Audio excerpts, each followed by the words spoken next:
Hey you guys, welcome back to my channel. I'm so happy you're here. If you're new to this channel, please do me a favor, go ahead, hit the like and subscribe button, hit the bell so you know whenever I post a video. It really helps out my little channel. Guys, I don't consider myself a huge environmentalist, social justice warrior or anything. I'm not online retweeting PETA ads all the time. Nothing to that extent. But I do consider myself as someone who takes some measures to educate myself, about the environmental problems, about global warming, about climate change, about animal rights and things like that. And I try to take those little steps in my life that I can. I try to recycle. I try to not use products that have terrible animal testing and stuff like that. But I mean, I cannot say that I am actively out here 100% of my day downloading apps so that I never ever. No, I'm not saying that. I really am on my game like that, which I should be, and we all should be. But I do think that a lot of people are being complacent in sort of us taking a stance on animals, protecting wildlife, protecting ecosystems. And even though I'm not an expert by any means yet, I plan on continuing to get better. The moment that you feel like your cup is full, you've given up and it's done. So I will continue to try to learn more about protecting wildlife and wildlife habitats and all of that good stuff. I saw this movie. It was called Blackfish. You guys have probably seen it too, at least some of you. It was pretty famous, and it talked about basically in the U.S., which I was telling someone the other day from church. I was like, oh my God, sometimes I'm so ashamed to be American. Just being in Europe, I'm like, oh, I'm so sorry that we're so crazy. But Blackfish essentially explores sort of the animal cruelty within SeaWorld. It specifically focuses on SeaWorld, but it also talks about some other parks. Now, it specifically speaks a lot about orcas and dolphins, and how orcas and dolphins face a lot of animal cruelty within these commercialized animal parks, whatever. And there was this one orca, Tilikum, which they're called orcas, but they're also called killer whales, and they're called killer whales for a reason. They were kept in what the equivalent of is like a small pool, and bred and taken out of their natural habitat. These are really highly intelligent creatures. They really, really depend on their community. They're almost like us humans. So if you say, for instance, if you plop someone out of, say, Laos, and they don't speak any English, just plop them out of Laos, and they, only speak Laotian, and they've only been living in the remote parts of Laos, and you just plop them in the middle of like Chicago, Illinois, that would be really, really stressful for them. It's the same way for orcas, at least to my understanding. They might all be orcas but they're from different parts of the world. They're from different seas. They're from different ecosystems and stuff. So these animals essentially go crazy. They're kept in these little pools, and they eventually go crazy. And one of them, Tilikum, actually essentially ate one of his trainers, a trainer that he really loved and really connected with.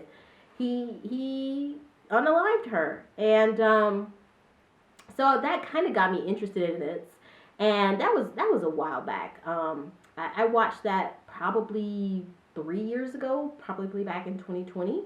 And it really just sort of opened my eyes. I was like, whoa, I love that movie Free Willy as much as the next person when I was a kid, but I was like, whoa, I had no idea this is essentially what was really going on behind the scenes. And so I just felt like I had to get on here and talk about this, because I consider myself a huge nerd, even though, I don't know everything about animal rights activism. I don't claim to be, perfect by any means.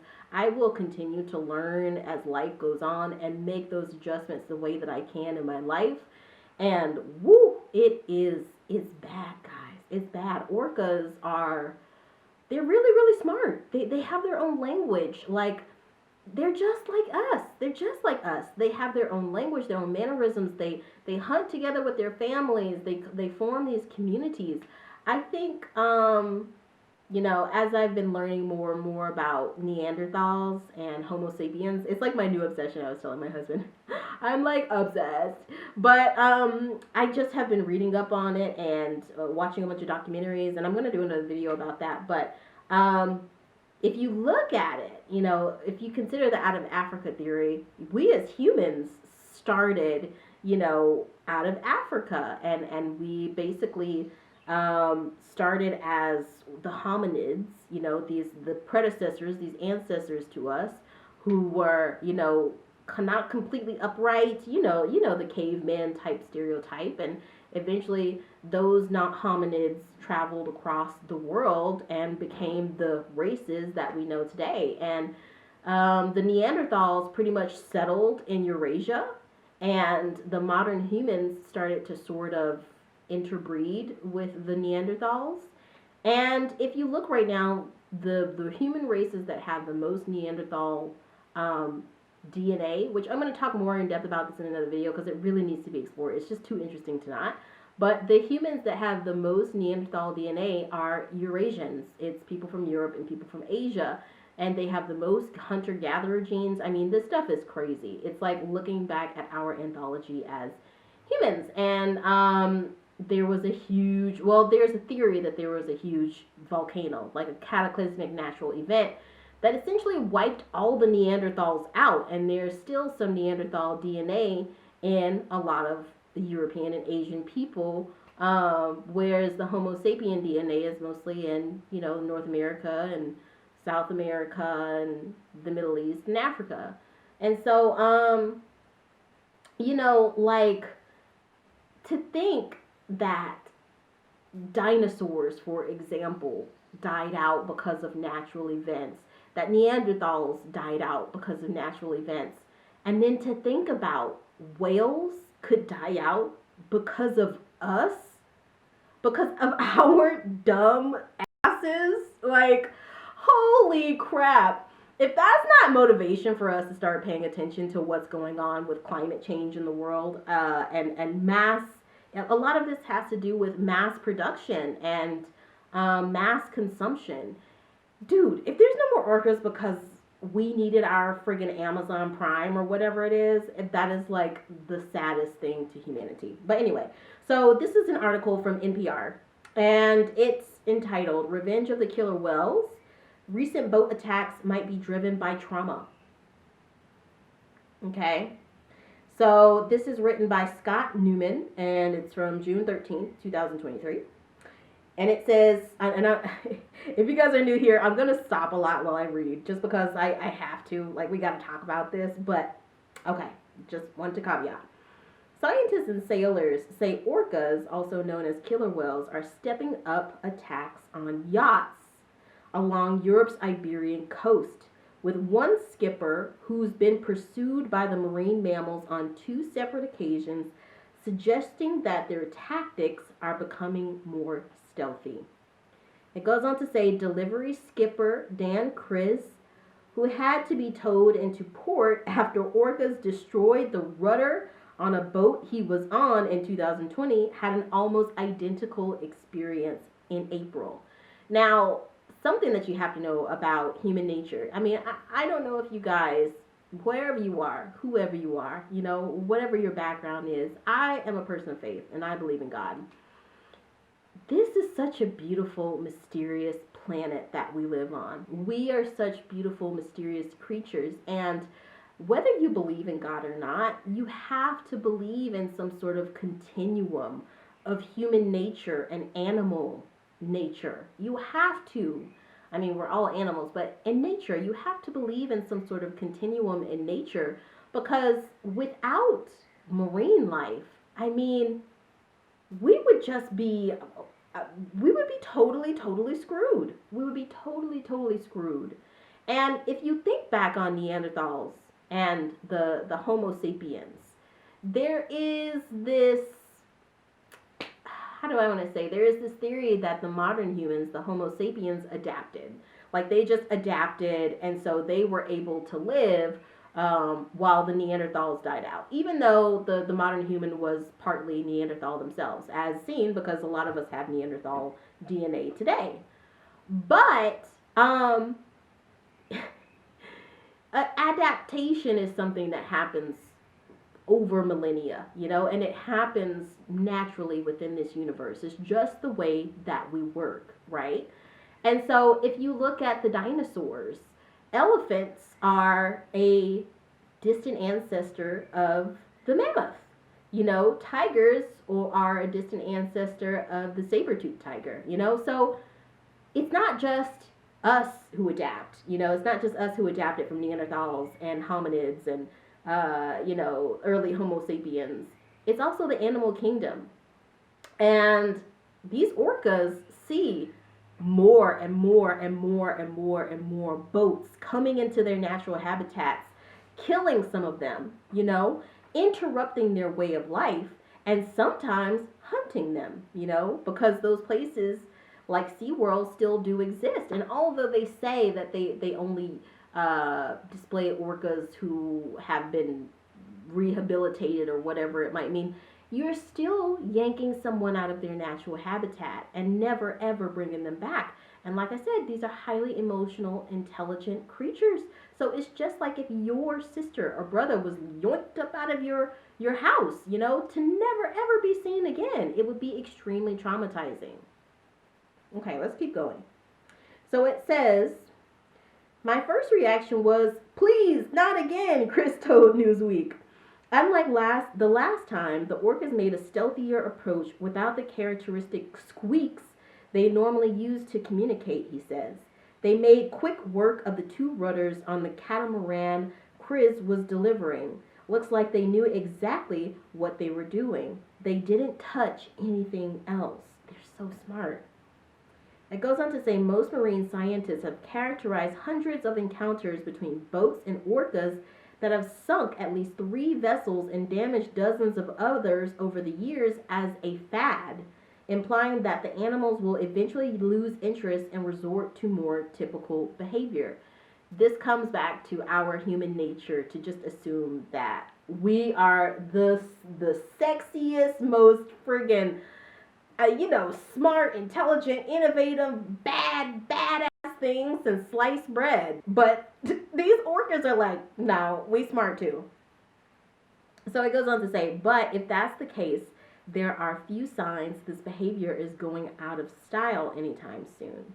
According to a June 2022 study published in the journal Marine Mammal Science, orcas have stepped up the frequency of their interactions with sailing vessels in and around the Strait of Gibraltar, the busy waterway that links the Mediterranean Sea and the Atlantic Ocean. Now, you guys know when I really find, especially academia type stuff that really interests me, subjects that really interest me.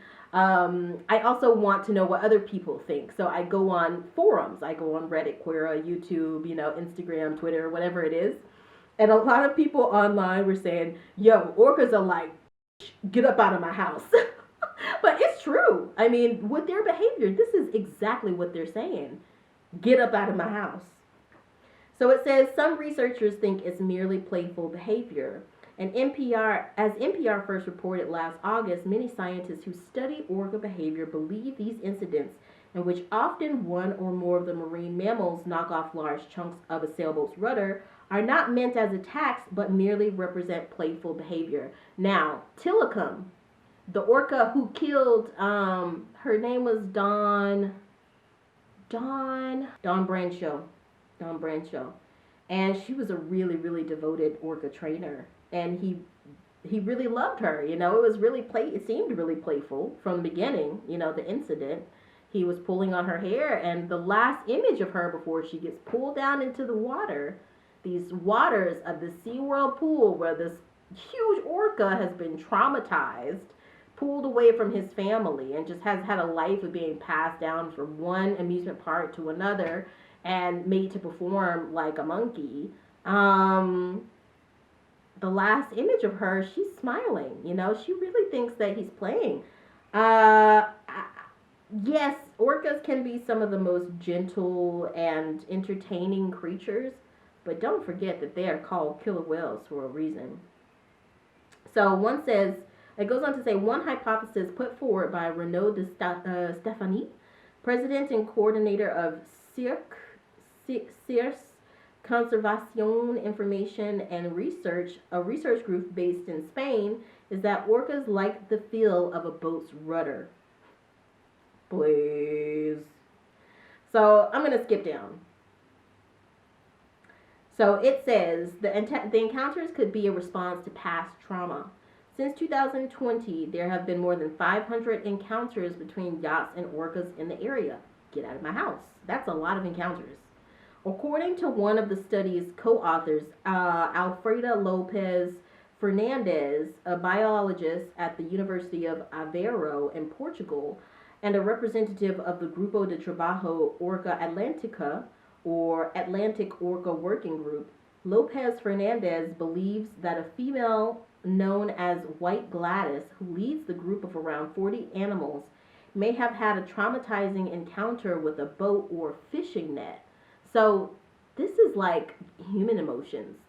She had a traumatizing event with a boat. She sees it as the enemy now. She sees it as a threat now.